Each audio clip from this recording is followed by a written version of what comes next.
praktisi dari koloid atau menggunakan koloid, bukan menggunakan ya, malah merusak koloid ya. Rencana mau kita bayar ke PDAM, namun ternyata kita punya rencana yang lebih lagi dan kita ketemu di sini, belajar di sini ya. Dan lebih-lebih nanti kalian langsung melihat dan merasakan sendiri bagaimana itu koloid, apa itu koloid, apakah koloid itu harus selalu dipertahankan sistemnya atau harus dirusak sistemnya. Jadi dari nanti praktek kalian ada yang membuat koloid, ada yang merusak sistem koloid. Nanti kalian rasakan mana yang kalian praktekkan tadi, apakah merusak atau membuat koloid.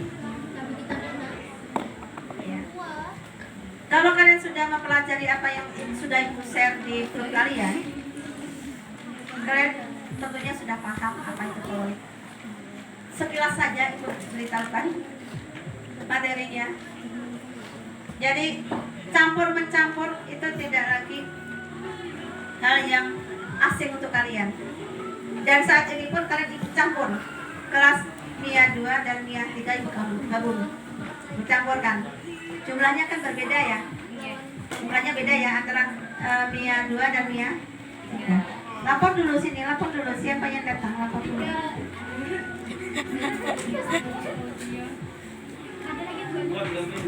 Ya.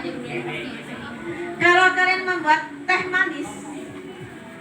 manis, siapa yang jumlahnya banyak, siapa yang jumlahnya sedikit?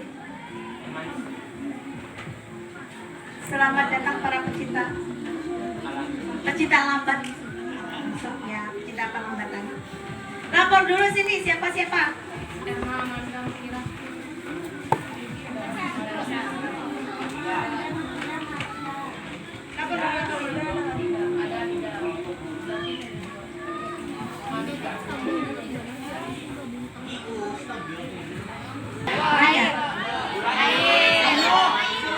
Airnya atau gulanya?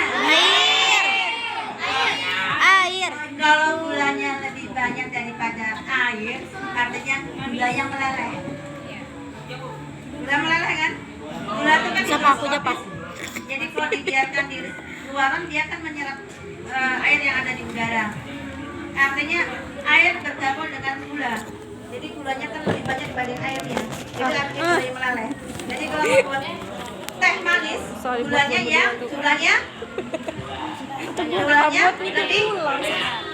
dibanding air. Sedikit. Airnya kan 1 gelas, gulanya berapa gelas? 3 sendok. Iya. Gulanya setengah kilo. Oh, pintar. Tapi itu 3 sendok. Kena, jangan belang ada. Siapa? Ya, boleh sudah jadi penderita diabetes. Ya, jadi kalau membuat teh manis itu airnya lebih banyak ya dibandingkan airnya ya.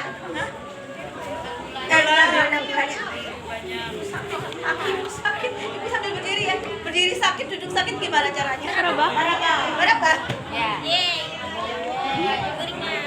Jadi gulanya lebih sedikit dibandingkan airnya ya. Air dikatakan sebagai zat larut.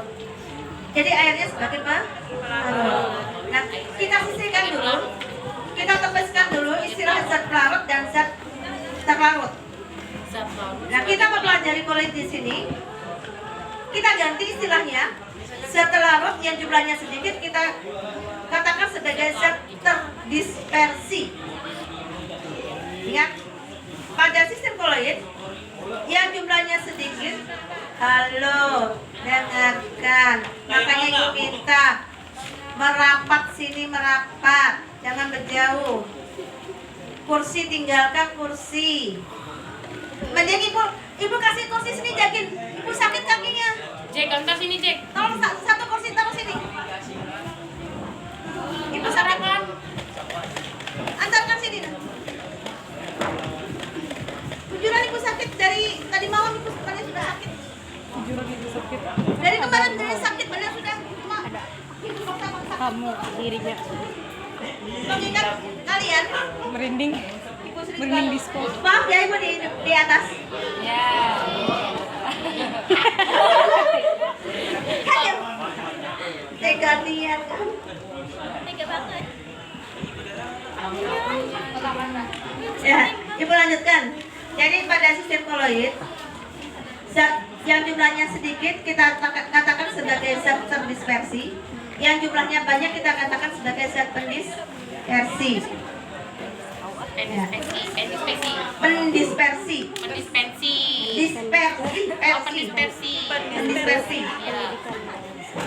Ya. Berdasarkan wujud zat itu ada berapa?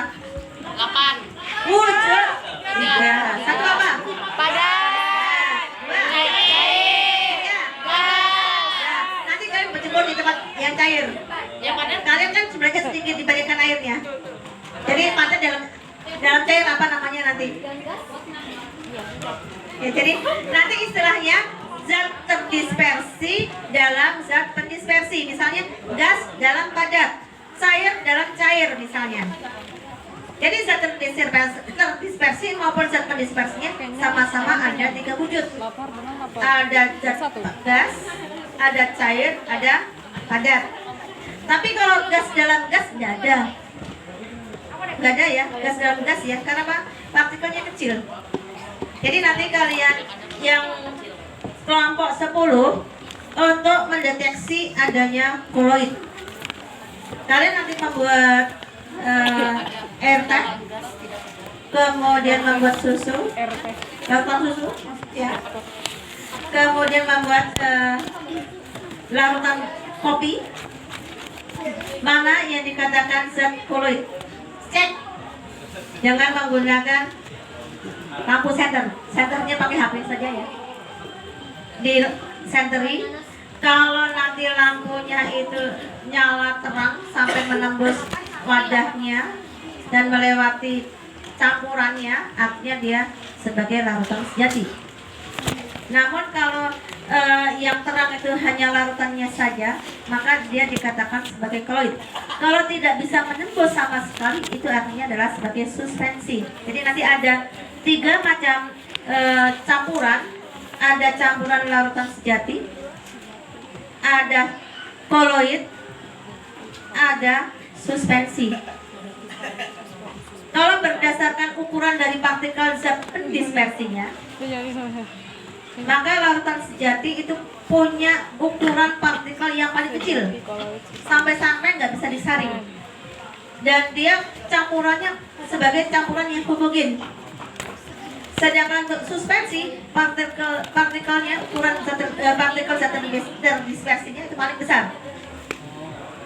Dengan mata kepala yang tanpa kacamata, tanpa alat apapun, bisa dengan jelas kita melihat.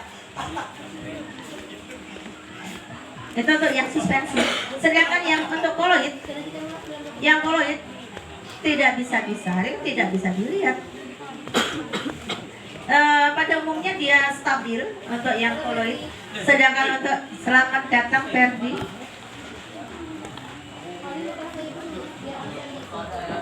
langsung saja, tidak usah ribut. Untuk yang koloid itu ukuran partikelnya di antara larutan sejati dan suspensi. Untuk koloid dan suspensi sama-sama campurannya itu hidrogen. Jadi pada setiap bagiannya itu tidak sama. Ya itu ya sekilas, nanti kalian pelajari sendiri di dalam materi yang sudah Ibu share. Kemudian sifat-sifat dari koloid itu sendiri sudah ada di situ. Ada 8 sifat koloid. Ada 8 sifat. Yang pertama adalah efek tindal, nanti yang bisa kalian uji dengan menggunakan lampu senter.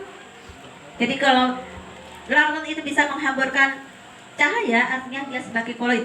Kalau dia hanya meneruskan cahaya, dia sebagai larutan sejati. Kalau tidak bisa meneruskan cahaya, dia sebagai suspensi. Kemudian nanti gerak brown agak repot. Gak usah. Kalau di sini nggak ada asap, kita membuat asap juga bahaya nanti di sini. Gak usah ya. Kemudian ada koagulasi. Kalau koagulasi nanti langsung diperhatikan oleh kelompok 10 nanti langsung. Jadi berapa lama nanti terjadinya penjedalan koagulasi pada sistem koloid? Nanti kasih tahu khusus untuk kelompok 10. Kemudian ada absorpsi. Bukan pakai D. Absorpsi itu adalah penyerapan partikel, bisa ion, ya biasanya ion. Itu hanya sampai pada permukaannya saja. Nah, adanya sifat bisa menyerap ion ini, maka nanti koloid itu bisa mengalami penggumpalan. Contoh yang terjadi ada pada delta sungai. Jadi pada muara sungai itu pertemuan antara air sungai dengan air laut itu banyak mineralnya, sehingga air sungai yang berupa suatu koloid dia akan menyerap mineral-mineral yang ada dari air sungai, dari air laut, sehingga partikel dari koloid itu akan bermuatan listrik. Ada yang muatan negatif, ada yang muatan positif, sehingga bertemu, sehingga ukuran partikelnya akan menjadi semakin besar. Ukuran dari suspensi dia nanti akan berat, akan mengendap. Pengendapannya lama, bertahun-tahun terjadi selama dunia ini masih berputar, sehingga lama-lama akan terbentuk satu pulau yang disebut sebagai delta. Itu ya yang terjadi di muara sungai. Kira-kira kalau di Sungai Bali itu ada nggak? Ada di Galbun, Bu. Ada. Ya, ada. Sungai Tambuk. Iya, di Tambuk itu berarti yang di tengah belum di Tambuk itu. Kota Kapuas itu sebetulnya didirikan di atas delta juga sebetulnya. Delta yang besar. Di tengah sungai itu bukan delta yang namanya, itu namanya gosong. Gosong ya. Kemudian koagulasi tadi sudah. Ada lagi elektroforesis. Ada lagi yang namanya kolit liofil dan liofub. Ada yang suka air, ada yang tidak suka air. Ada yang takut air, ada yang suka air. Ibu lihat nanti siapa yang takut air, siapa yang suka dengan air. Apit.